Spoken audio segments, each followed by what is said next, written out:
Gray Abyss, where we will be learning to harness the Gray Abyss. 7 is the lucky number to control the Gray Abyss, so gather your mighty and true ruler, along with your enchanted graphite, to draw the 7 summoning scales.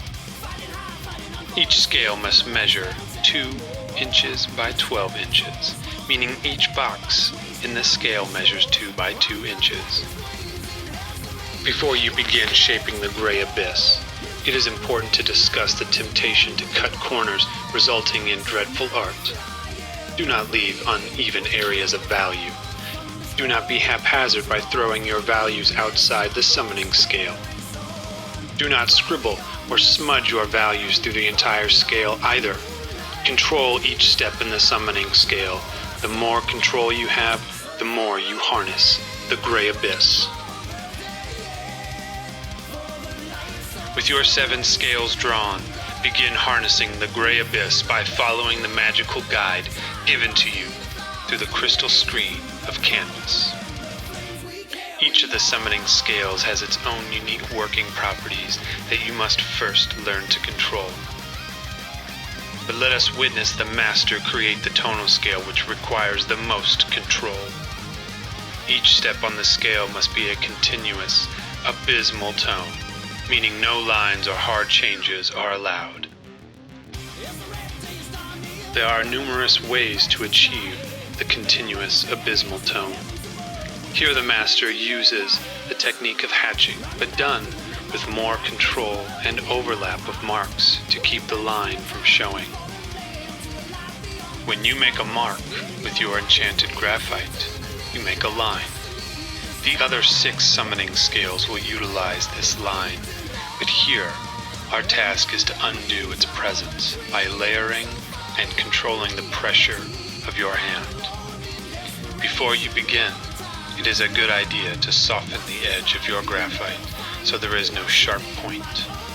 A sharp point can create a line that is difficult to banish. Try summoning the continuous abysmal tone like this.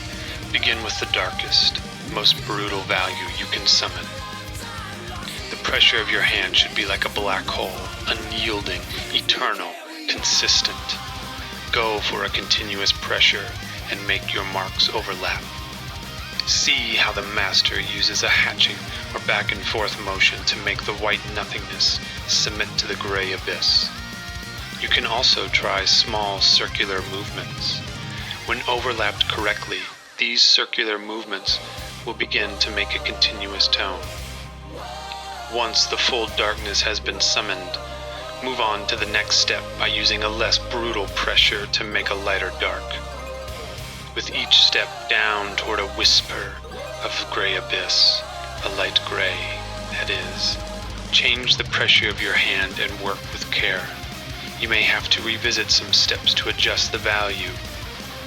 The master does this as he increases the scale towards completion. Be sure to check your work.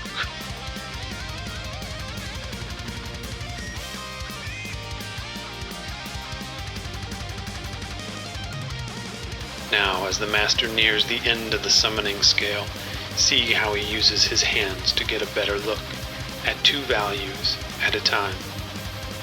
By blocking the other values to focus on a pair, you are better able to see the relationship of each value. What you should see is a progression from dark to light without major changes in value.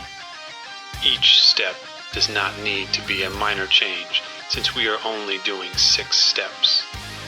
Another way to help clarify your values is to squint at your summoning scale to see if the values start to blend. If done correctly, there should be a continuous transition between the values. If not, you will see one step is out of sync with the rest.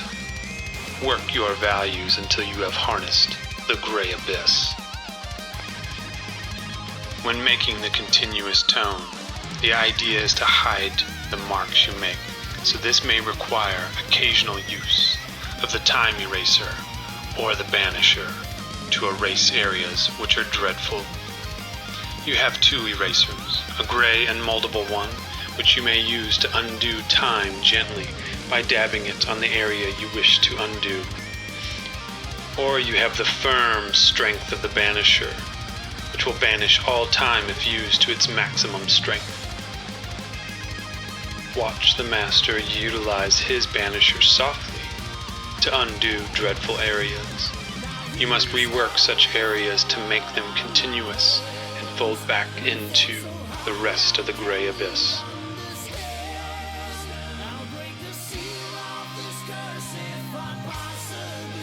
For the other 6 summoning scales, you will be using line.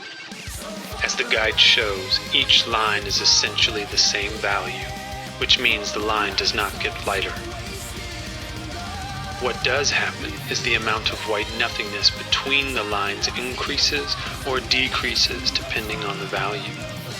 For the darkest values, there are many lines with less white space. For the lighter values, the opposite is true. Less lines and more white space. Follow the guide and it will show you the way to achieve total control over the gray abyss.